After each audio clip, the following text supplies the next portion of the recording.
کل کے واقعہ نے قیامت کا ایک منظر دکھایا ہے۔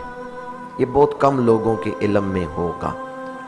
آپ کہیں گے بھی ٹرین کو آگ لگی، 70 سے زیادہ افراد اچانک موت کا شکار ہوئے، اس میں قیامت کا منظر کون سا ہے؟ قیامت کا ایک منظر کل کے واقعہ نے ہمیں دکھایا ہے۔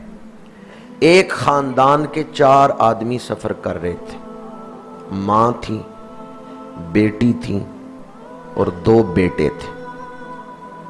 جب آگ نے شدت پکڑی تو وہ دونوں بیٹے باہر چھلانگ لگا گئے، لیکن جب آگ بجھی ہے وہ دونوں اپنی ماں اور بہن کو تلاش کر رہے تھے، وہ نہیں ملی، وہ دونوں جل گئیں۔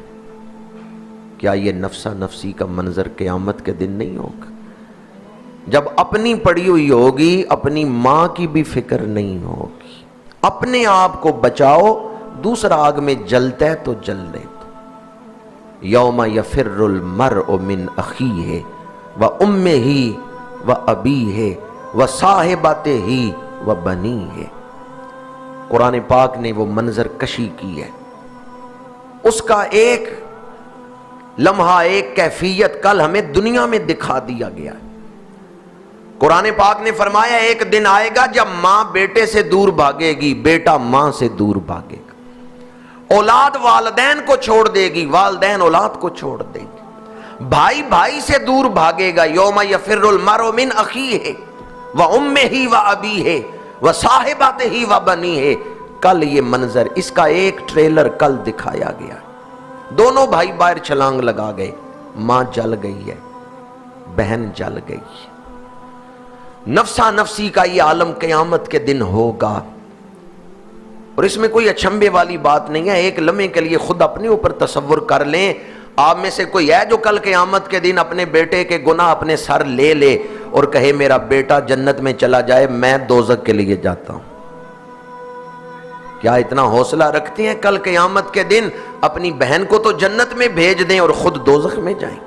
ہم میں سے ہر شخص یہ چاہتا ہے ٹھیک ہے اس نے گناہ کیے ہیں، وہ جائے دوزخ میں کیوں اس کی جگہ دوزخ میں جاؤں؟ میں کیوں اس کی جگہ دوزخ میں جلوں؟ کن رشتوں کو نبھانے کے لیے آپ اپنے رب کو ناراض کر رہے ہیں؟ ماں باپ، بہن بھائی، عزیز و اقارب، ان کے حقوق ادا کریں، ان سے محبت کریں، لیکن ایسی محبت نہ کریں کہ رب کو ہی بھول جائیں، اللہ کو ہی ناراض کر لیں۔ اگر انسان کے ساتھ بے غرض اور بے لوث محبت کرتا ہے تو رب ہی محبت کرتا ہے۔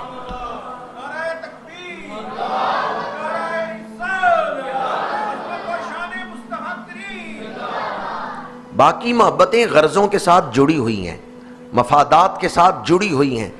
جب ہم کسی کے ذہن کے مطابق اس کی توقعات پہ پورے نہیں اترتے، وہ راستے جدا کر لیتا ہے۔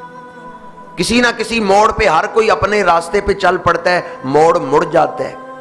انسان کے ساتھ اگر بے لوث محبت کا تعلق ہے تو یا اللہ کا ہے یا اللہ کے رسول کا ہے۔ اولاد سے محبت کریں، بہن بھائیوں سے محبت کریں، ان کے حقوق ادا کریں، لیکن ان کی محبت میں رشوت نہ لیں، ان کو راضی کرنے کے لیے دھوکہ دے کے رزق نہ کمائیں، اس اولاد کو خوش کرنے کے لیے جھوٹ نہ بولیں، گناہ کر کے اس اولاد کا پیٹ نہ بھریں۔ قیامت کے دن یہ اولاد نہیں کام آئے گی، یہ ساتھ چھوڑ جائیں گے۔ حدیث پاک ہے ایک عورت قیامت کے دن 4 مردوں کو دوزخ میں لے جائے گی۔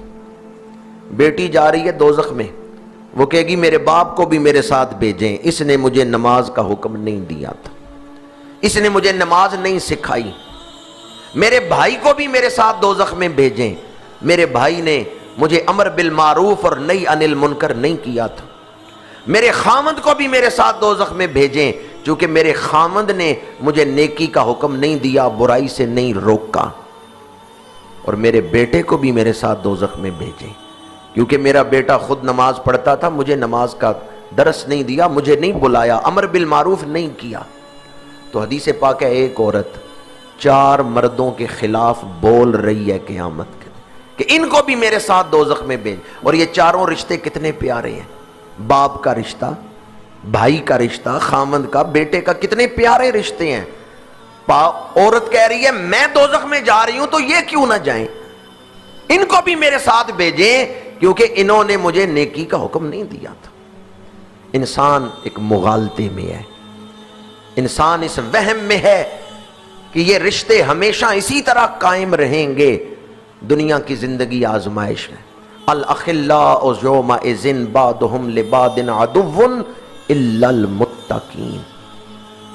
قرآن مجید نے دو ٹوک انداز میں اس حقیقت کو بیان کی ہے۔ آج ہم دنیا میں یوں کھو گئے ہیں کہ حقیقت کا ادراک ہی نہیں، حقائق کیا ہیں ان حقائق کی طرف دھیان ہی نہیں۔ بس ضرورتیں پوری ہونی چاہیے، بس خواہشیں پوری ہونی چاہیے۔ زندگی کے حقائق کیا ہیں ان حقائق کی طرف ہمارا دھیان ہی نہیں۔ کس طرف جا رہے ہیں اس طرف دھیان ہی نہیں۔ منزل کیا ہے اس طرف دھیان ہی نہیں۔ موت کے بعد کیا واقعات پیش آنے والے ہیں، میں نے کن مراحل سے گزرنا ہے اس کی فکر ہی نہیں۔ بس جو وقت ہے اس وقت کی ضروریات اور خواہشات ان میں ہی ہم الجھ گئے اور زندگی کے اصل حقائق کی طرف دھیان ہی نہیں رہ گیا۔ دوبارہ عرض کر رہا ہوں، یہ تعلقات نبھانے چاہیے، حقوق العباد ادا کرنے چاہیے، لیکن اللہ کو ناراض کر کے نہیں۔ آپ کے ساتھ اگر ہمیشہ تعلق نبھانے والا ہے تو آپ کا رب ہے۔ انسان گرتا ہے وہ اٹھا لیتا ہے، انسان پریشان ہوتا ہے وہ کرم کے دروازے کھول دیتا ہے۔ بندہ سوچ ہی نہیں سکتا، اس کا ذہن اس مقام تک پہنچ ہی نہیں سکتا کہ میرا رب میرے ساتھ کتنی محبت کرتا ہے۔ اللہ اور اس کا رسول ہمارے ساتھ جو محبت کرتے ہیں، دنیا کا کوئی شخص ہمارے ساتھ اس طرح محبت نہیں کر سکتا۔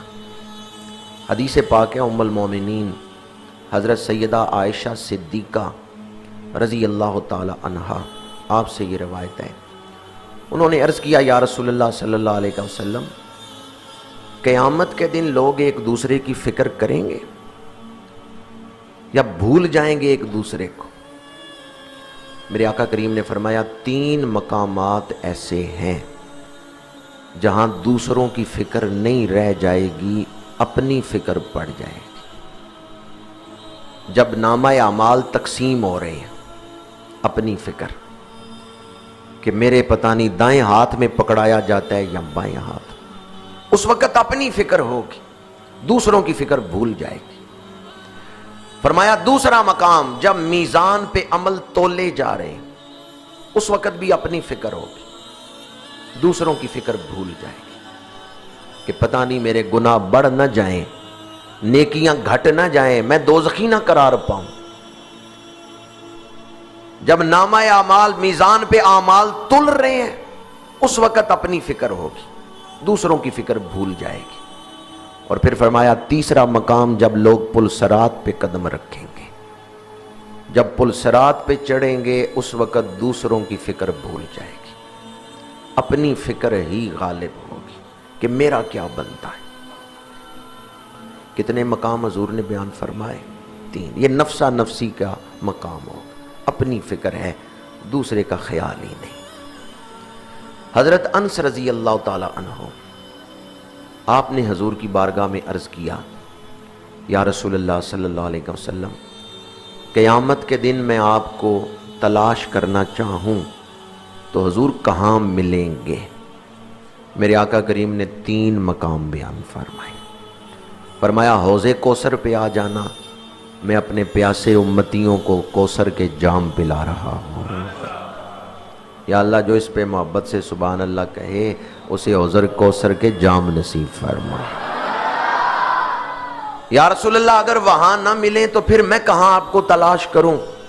فرمایا میزان پہ آ جانا، امتیوں کے اعمال تل رہے ہوں گے، میں وہاں پاس کھڑا ہوں۔ یا رسول اللہ وہاں نہ ملیں تو میں آپ کو کہاں تلاش کروں؟